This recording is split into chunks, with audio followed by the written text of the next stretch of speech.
Ectopic pregnancy refers to a condition in which a fertilized ovum implants outside the endometrium, preventing normal fetal development. More than 95% of ectopic pregnancies occur in the fallopian tube, but implantation can also occur in other locations within the reproductive system. Tubal pregnancy is the most common type, accounting for more than 95%.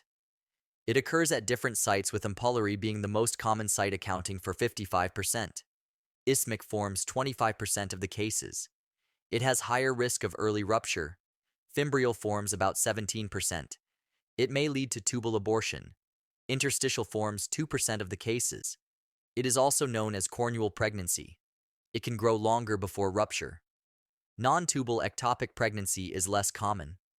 It can also occur at various sites, including cervical canal. Fertilized ovum can also implant within the ovary. Abdominal ectopic pregnancy occurs when the embryo implants in the abdominal cavity. Implantation can also occur in the broad ligament.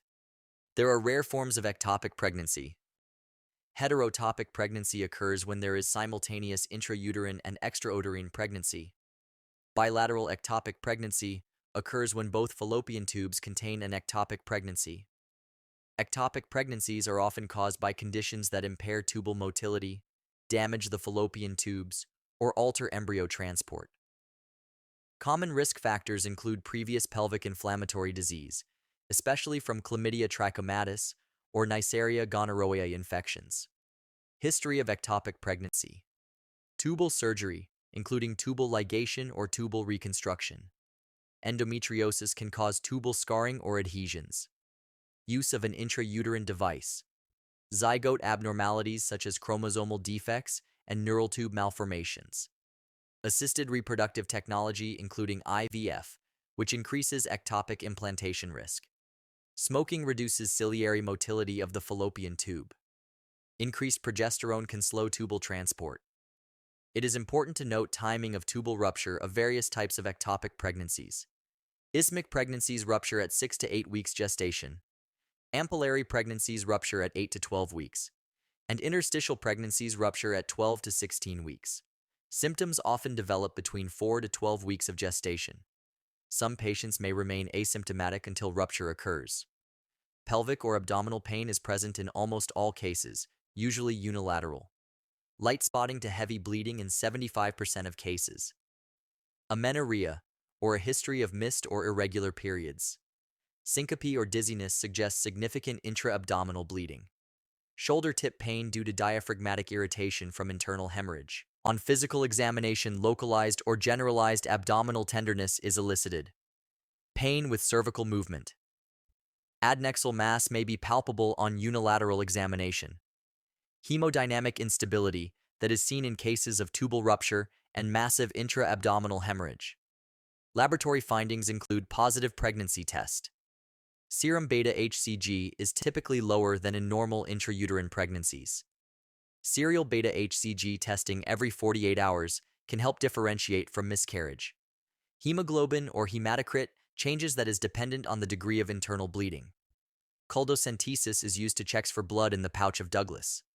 Diagnostic laparoscopy is the gold standard if the diagnosis remains uncertain. First-line imaging is transvaginal ultrasound, and it may show absence of an intrauterine pregnancy, adnexal mass or abnormal gestational sac, and free fluid in the pelvis. Transabdominal ultrasound is less sensitive but useful in unstable patients.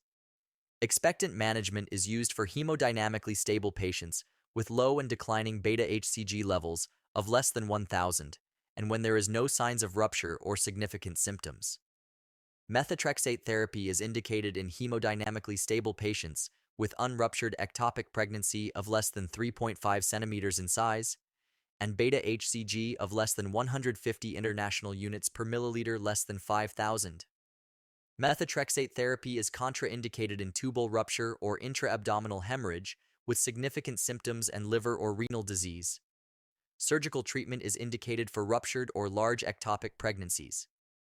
Salpingostomy is for small, unruptured ampullary ectopic pregnancies. Salpingotomy is a linear incision in the tube to remove the ectopic. Salpingectomy when there is isthmic ectopic pregnancy or severe tubal damage. Fimbrial evacuation is used for fimbrial ectopics. Cornual wedge resection for interstitial pregnancies. Hysterectomy is rarely needed, and it is indicated for cervical ectopic pregnancy with massive bleeding. Complications of ectopic pregnancy include tubal rupture, hemorrhagic shock, infertility, and increased risk of recurrence. Prevention of ectopic pregnancy involves treatment of sexually transmitted infections, prompt management of pelvic inflammatory disease, careful selection of contraception, smoking cessation to improve tubal function, and early detection of pregnancy in high-risk women to allow timely intervention. And that's all for this video. If you find this video helpful, don't forget to like, share, and subscribe for more informative health content. Stay tuned for our next video.